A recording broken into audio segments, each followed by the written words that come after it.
Hello दोस्तों, स्वागत है आप सभी लोगों का हमारे यूट्यूब चैनल में। और आज हम विभिन्न प्रकार के मतलब कि क्वेश्चंस देखने वाले हैं जो बहुत इंपॉर्टेंट हैं। आज मैं जो पढ़ाऊंगा वो चैप्टर 8 है। रोग से संबंधित बीमारियों के बारे में बताऊंगा। कुछ फुल फॉर्म भी हैं, कुछ अंतर भी पढ़ाएंगे हम यहाँ पर। तो आज जो मैं पढ़ाने वाला हूँ वो यूपी बोर्ड के पॉइंट ऑफ व्यू से काफ़ी ज़्यादा इम्पोर्टेंट है और आपको मतलब बहुत सी अच्छी नॉलेज देखने को भी मिल जाएगी। ठीक है, तो देखिए सबसे पहले हम विभिन्न प्रकार के फुल फॉर्म को देख लेते हैं। तो देखिए पेपर में आएगा MALT कि इसकी क्या फुल फॉर्म होती है। तो आप बताएंगे म्यूकोसल। आप क्या बोलेंगे? आप बोलेंगे, एक मिनट, हम यहाँ से ले लेते हैं, ब्रश ले लेते हैं। ठीक, आप बताएंगे म्यूकोसल एसोसिएटेड लिम्फोइड टिश्यू। तो आपको ये फुल फॉर्म जो है वो याद होनी चाहिए क्योंकि ये फुल फॉर्म काफ़ी बार पूछी जा चुकी हैं, तो आप आसानी से कर पाएँ। आपको क्या करना है, एक दो बार रिवीजन करना है इनका अच्छे से। ठीक है ना। अगली है हमारे पास CMI। तो इस CMI को बोलते हैं सेल मीडिएटेड इम्यूनिटी। ये हमारी इम्यूनिटी से संबंधित है, तो इस तरीके से आप इसकी CMI की फुल फॉर्म आसानी से बता सकते हैं।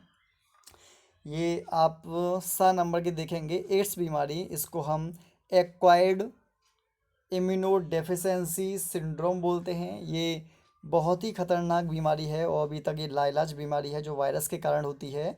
और इसका जो वायरस होता है उसके वायरस का नाम होता है HIV, जिसको हम बोलते हैं ह्यूमन इम्यूनो डेफिशिएंसी वायरस। तो देखिए इनके शब्दों पर विशेष का ध्यान देना। और कभी कभी मतलब कि हम लिखना कुछ चाहते हैं, लिख कोई कुछ और देते हैं, कभी कभी मिस्टेक हल्की सी हो जाती है।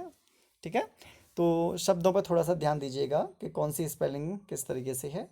और आइए अगला है हमारे पास NACO।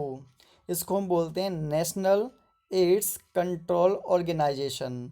तो हमारे पास इस तरीके से आपने देखा, पांच हमारे पास फुल फॉर्म हैं। और कई बार ये फुल फॉर्म पूछ ली जाती हैं। गवर्नमेंट एग्ज़ाम होता है वहाँ पर भी ये पूछी जाती हैं, चाहे नीट का एग्ज़ाम हो वहाँ पर भी ये फुल फॉर्म पूछ ली जाती हैं, और यूपी बोर्ड में भी आ जाती हैं। ठीक है, तो एक फुल फॉर्म वो आधे नंबर के देगा। अगर वो 4 दे रहा है तो 2 नंबर में पूछेगा, 2 दे रहा है तो वो 1 नंबर में आएंगे। तो इस तरीके से आप आसानी से फुल फॉर्म याद कर सकते हैं, अच्छे से याद कर लीजिएगा। आइए अब हम देखते हैं कुछ अंतर। अंतर हम सबसे पहले देखेंगे सहज, जिसको हम जन्मजात बोलते हैं, सहज और उपार्जित प्रतिरक्षा में अंतर। तो देखो मैंने आप लोगों को चैप्टर ये वाला पढ़ाया ही था, सहज प्रतिरक्षा और उपार्जित प्रतिरक्षा जो होती है इसमें क्या डिफरेंस है वो हम देख लेते हैं। तो देखो सहज प्रतिरक्षा को हम इनेट इम्यूनिटी बोलते हैं और उपार्जित प्रतिरक्षा को एक्वायर्ड इम्यूनिटी बोलेंगे। तो ये हमारी प्रकार हमारी शरीर की प्रतिरक्षा ही है। अब अंतर देखना हमें क्या है, देखो पहला, सहज प्रतिरक्षा एक प्रकार की अविशिष्ट प्रतिरक्षा है। तो सहज प्रतिरक्षा जो होगी ये अविशिष्ट होती है। ठीक है, जबकि अब बात करेंगे उपार्जित प्रतिरक्षा की, तो उपार्जित प्रतिरक्षा रोग विशिष्ट होती है। मतलब अलग अलग रोग के लिए पूरी तरीके से विशिष्ट है। तो ये विशिष्ट प्रतिरक्षा है और ये अविशिष्ट प्रतिरक्षा है, इन दोनों में ये अंतर है। दूसरा पॉइंट, यह जन्म के समय से मौजूद होती है। इसका मतलब ये हुआ कि जब कोई शिशु जन्म लेता है तो उस समय से ही हमारे पास सहज प्रतिरक्षा उपस्थित होती है। उपार्जित प्रतिरक्षा की बात करूंगा तो इसका अभिलक्षण स्मृति, मेमोरी बी तथा टी कोशिकाएं होती हैं। तो हमारे जन्म के बाद हमारे शरीर में जो लक्षण आता है, ठीक है, वो तो उसका ये क्या करता है, अभिलक्षण करती है, स्मृति करती है, मेमोरी सेल इसमें पाई जाती हैं। तो जन्म के बाद जो प्रतिरक्षा पर क्रियाशील होती हैं वो हमारे पास उपार्जित प्रतिरक्षा होती है और ये मेमोरी पर आधारित है। इसका जो एक्सप्लेनेशन अगले वाले पॉइंट में मिल जाएगा आप लोगों को। तीसरा पॉइंट यहाँ देखो, यह प्रतिरक्षा हमारे शरीर में बाह्य कारकों के प्रवेश के सामने विभिन्न अवरोध खड़ा करने में अर्जित होता है। तो देखो सहज प्रतिरक्षा क्या करती है कि विभिन्न प्रकार के बाहर के हानिकारक जो पदार्थ होते हैं उनको शरीर के अंदर प्रवेश करने से रोकता है। कैसे रोकेगा? शारीरिक रोध। शारीरिक रोध का मतलब हमारे शरीर में जैसे त्वचा है, म्यूकस है। ठीक है। कारकी रोध, कारकी रोध में जैसे हमारे आंखों में आंसू होते हैं, मुंह में लार है, आमाशय में अम्ल है, ये भी सूक्ष्म सूक्ष्म जीव जो होते हैं उनकी वृद्धि को रोकते हैं। कोशिकीय रोध, कोशिकीय रोध में डब्ल्यूबीसी आता है। हमारे ब्लड में जो डब्ल्यूबीसी हैं वो क्या करती हैं, सूक्ष्म जीव को मारने का काम करेंगी। साइटोकाइनिन रोध, साइटोकाइनिन रोध में हमारा इंटरफेरॉन एक प्रोटीन होती है जो मतलब कि वायरस से संक्रमित होने पर तैयार होती है, तो ये भी हमारे शरीर को प्रतिरक्षा प्रदान करती है। तो इस तरीके से आपने देखा कि किस प्रकार से हम शरीर शरीर के अंदर सूक्ष्म जीव को जाने से रोकते हैं या उनकी वृद्धि को रोक पाते हैं। एग्जाम्पल है इसमें, मानव में त्वचा रोगाणु के शरीर में प्रवेश को रोकती है, कि हमारी जो त्वचा होगी बाहर के जो सूक्ष्म जीव होते हैं उनको एंटर करने से रोकेगी। मुंह में लार, लार जो होती है, लार में लाइसोजाइम एंजाइम पाया जाता है जो सूक्ष्म जीवों की वृद्धि को रोकता है।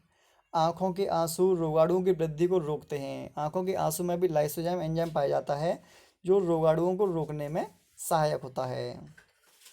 ये तीसरा पॉइंट था। अब देखें उपार्जित प्रतिरक्षा में भी तीसरा पॉइंट कौन सा आएगा। हमारे शरीर का जब पहली बार किसी रोगजनक से सामना होता है, मान लीजिए ये हमारे पास कोई शरीर है, इस पर कोई एक बार कोई अटैक किया किसी सूक्ष्म जीव ने, तो पहली बार ये सामना करेगा तो इतनी ज़्यादा एफिशिएंसी के साथ सामना नहीं कर पाएगा स्टार्टिंग में। तो यह एक अनुक्रिया करता है, तो शुरुआत में क्या करेगा, हमारा शरीर अनुक्रिया करेगा लेकिन इतनी एफिशिएंसी के साथ नहीं कर पाएगा। ठीक है, तो उस समय क्या होगा, ये रोगी बन सकता है। बाद में उसी रोगजनक से सामना होने पर बहुत ही उच्च तीव्रता की द्वितीयक अनुक्रिया होती है। इसका मतलब कि यही बैक्टीरिया अगर शरीर के अंदर वापस आता है दोबारा कभी, तो हमारा शरीर उसके प्रति मेमोरी सेल उसके अंदर हमारे शरीर में मेमोरी सेल होती हैं, मेमोरी सेल पहचान लेती हैं कि ये वायरस या ये सूक्ष्मजीव पहले आ चुका है, तो हमारा शरीर पहले से तैयार हो जाता है और उस पर अटैक कर देता है, जिससे जो सूक्ष्मजीव है वो मर जाता है और हमारा शरीर सुरक्षित बना रहता है। यह स्मृति पर आधारित है, मतलब ये मेमोरी पर आधारित रहेगा। मानव में चेचक की बीमारी के लिए प्रतिरक्षा, जैसे मान लो एक बार हमें चेचक हो जाती है तो दोबारा चेचक होने की संभावना कम रहती है। ठीक है, 100% श्योर नहीं है पर हाँ कम रहती है, क्योंकि हमारा जो शरीर होता है उसके प्रति प्रतिरोधकता दर्शाना स्टार्ट कर देता है। तो ये तो था हमारा सहज प्रतिरक्षा और उपार्जित प्रतिरक्षा में अंतर। आइए एक अंतर और देखते हैं जो मोस्ट इम्पोर्टेंट है, जो पेपर में आता ही आता है। इसको हम बोलेंगे सक्रिय प्रतिरक्षा, एक्टिव इम्यूनिटी, दूसरी तरफ निष्क्रिय प्रतिरक्षा जिसको पैसिव इम्यूनिटी बोलते हैं। तो हमें सक्रिय प्रतिरक्षा और निष्क्रिय प्रतिरक्षा में क्या देखना है, अंतर देखना है कि ये दोनों किस तरीके से आपस में विभिन्नता दर्शाते हैं। एक एक करके हमें देखना है, ध्यान से देखिएगा। पहला पॉइंट, जब व्यक्ति के शरीर की अपनी कोशिकाएं रोगाणु के प्रति प्रतिरक्षी पैदा करती हैं तो इस प्रकार की प्रतिरक्षा सक्रिय प्रतिरक्षा कहलाती है। साफ है, आप कूल माइंड से पढ़ के देखिए, एक भी शब्द में आपको प्रॉब्लम नहीं आएगी। साफ कह रहा है कि जब हमारे शरीर की कोशिकाएं जब रोगाणु के प्रति क्या करेंगी, एंटीबॉडीज का निर्माण करेंगी, तो वो हमारा कहलाएगा सक्रिय प्रतिरक्षा। ठीक है, दूसरी तरफ देखें निष्क्रिय प्रतिरक्षा का पहला पॉइंट, जब शरीर की रक्षा के लिए बने बनाए प्रतिरक्षी सीधे ही शरीर को दिए जाते हैं तो यह निष्क्रिय प्रतिरक्षा कहलाती है। तो इसका मतलब ये हुआ निष्क्रिय प्रतिरक्षा का कि हमारे पास बना बनाया मतलब कि एंटीबॉडीज बनी बनाई हमने डायरेक्टली क्या कर दिया, शरीर के अंदर एंटर करा दी, तो ये निष्क्रिय प्रतिरक्षा है। जैसे मान लीजिए आपने देखा होगा कि हमें डॉक्टर लोग जो होते हैं वो इंजेक्शन वगैरह लगाते हैं, तो वो निष्क्रिय प्रतिरक्षा से संबंधित होता है। सक्रिय प्रतिरक्षा का दूसरा पॉइंट देखो, यह प्रतिरक्षा धीमी होती है, इसमें प्रभावशाली अनुक्रिया प्रदर्शित होने में अधिक समय लगता है। तो इसकी जो प्रतिरक्षा होगी वो कैसी होगी, धीमी होगी सक्रिय प्रतिरक्षा की। जबकि निष्क्रिय प्रतिरक्षा की बात करूँ तो यह तुरंत राहत पहुंचाती है। जैसे कि हमने क्या किया, डॉक्टर्स लोग के पास गए, हम बीमार हैं तो वो इंजेक्शन लगाएगा, निष्क्रिय प्रतिरक्षा हमारे शरीर में पैदा करेगा जिससे हमारा शरीर तुरंत ही ठीक होना स्टार्ट हो जाता है। ठीक है, तो आइए अगला पॉइंट हम देख लेते हैं। देखो तीसरा पॉइंट, इससे शरीर को किसी अन्य कठिनाई का सामना नहीं करना पड़ता। जब जब एंटीबॉडी का निर्माण हमारा शरीर करता है, जब शरीर की कोशिकाएं एंटीबॉडीज़ का निर्माण करेंगी तो शरीर को अन्य किसी कठिनाई का सामना नहीं करना पड़ता, मतलब इसका कोई साइड इफेक्ट नहीं होता सक्रिय प्रतिरक्षा का। दूसरी तरफ निष्क्रिय प्रतिरक्षा में देखते हैं, इससे शरीर को अन्य कठिनाई का सामना करना पड़ता है। इसका मतलब ये हुआ कि हमारे शरीर के अंदर कोई साइड इफ़ेक्ट हो सकता है। जैसे मान लीजिए कि हमने कोई वैक्सीन बनाई, हमने कोई टीका बनाया, निष्क्रिय प्रतिरक्षा हमने तैयार की और हमने किसी के बॉडी के अंदर एंटर करा दिया, तो वो हमारे शरीर के लिए नुकसान भी दे सकता है। किसी किसी के शरीर में क्या हो सकता है, साइड इफ़ेक्ट हो सकते हैं उस निष्क्रिय प्रतिरक्षा के। ठीक है। अगला है, यह पूरे जीवन कार्य करता है। तो आपको बता दें कि हमारे पास जो सक्रिय प्रतिरक्षा होगा, जब तक हमारा शरीर जीवित रहेगा, जब तक हम जिंदा हैं तब तक वो क्रियाशील रहेगा। इसका प्रभाव कुछ समय के लिए होता है।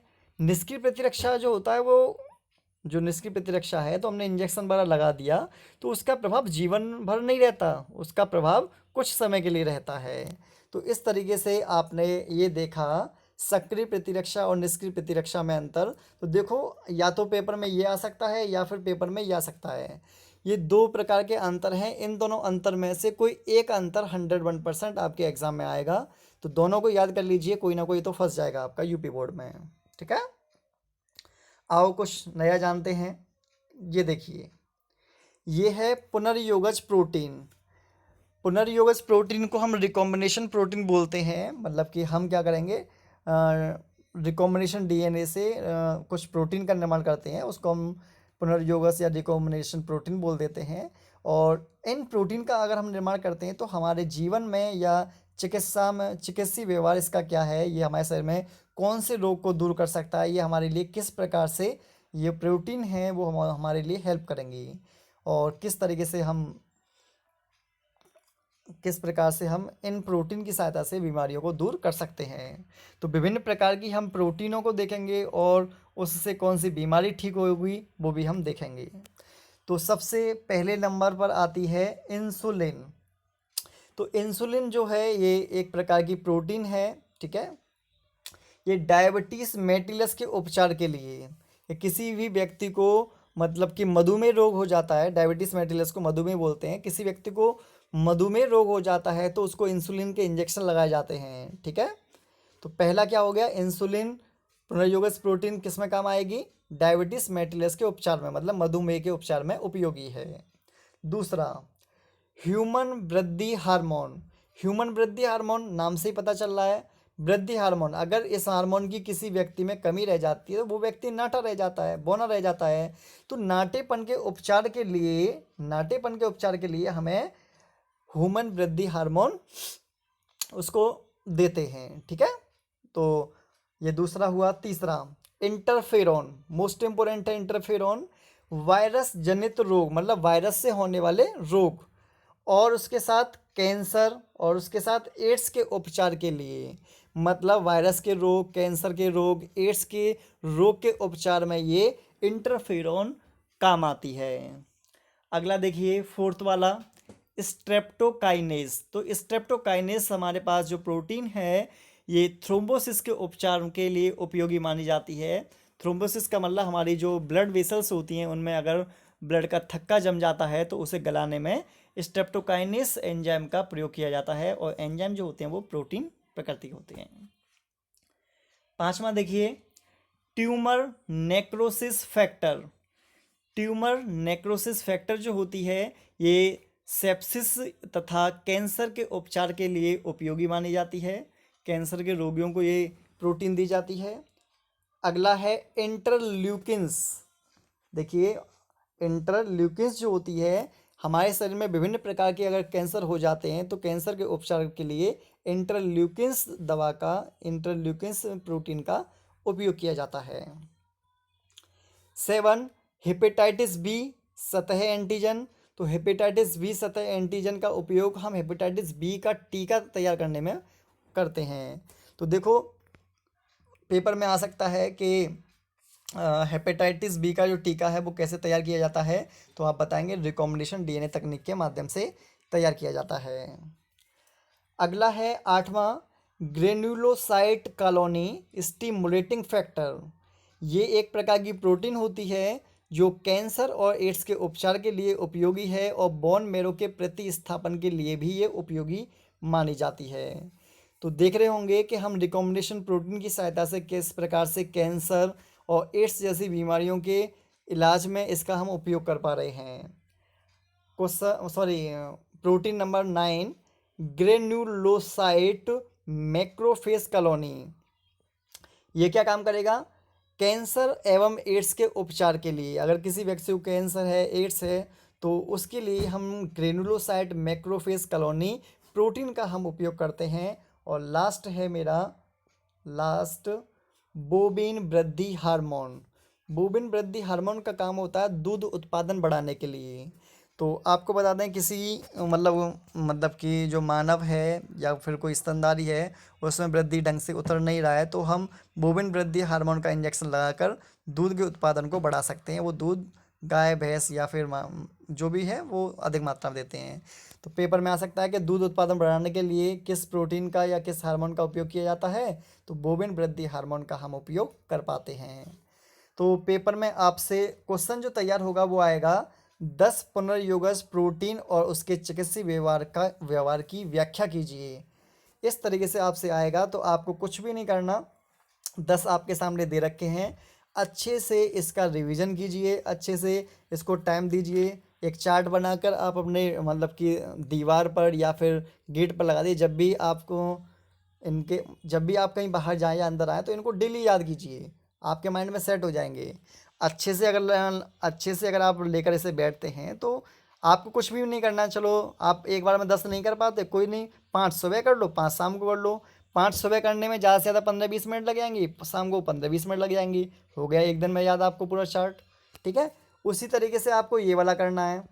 ये 2 प्रकार के दे रखे हैं, एक सुबह कर लेना और एक शाम को याद कर लेना है, और दोपहर में आप इसे याद कर लेना। इस तरीके से एक ही क्लास में, मतलब पहले वीडियो देख लेना पूरी, वीडियो देखने के बाद में ही याद करनी है।